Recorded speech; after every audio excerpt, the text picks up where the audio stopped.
త్రేతాయుగం నాటి చరిత్ర ఉన్న ఈ మురుడేశ్వర్ గురించి మీకు తెలుసా? రావణాసుడు ఆత్మలింగం కోసం ఘోర తపస్సు చేస్తాడు. తపస్సుకు మెచ్చిన శివుడు ఆత్మలింగాన్ని ప్రసాదించాడు. కానీ మధ్యలో ఎక్కడ కింద పెట్టినా ఆత్మలింగం అక్కడే ఉండిపోతుందని చెప్తాడు. ఆత్మలింగం లంకకు చేరితే ప్రతికూల పరిస్థితులు ఏర్పడతాయని భావించిన దేవదేవతలు మహావిష్ణువు దగ్గరికి వెళ్లి వేడుకుంటారు. ఆయన మాయతో సూర్యాస్తమయం అయ్యేలా చేస్తాడు.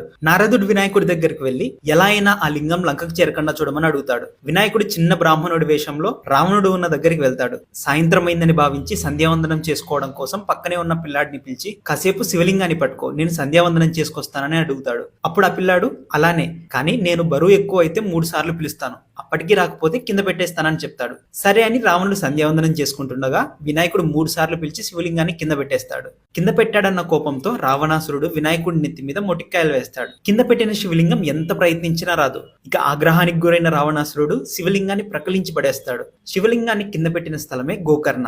విసిరివేయగా పడిన ఒక భాగమే మురుడే.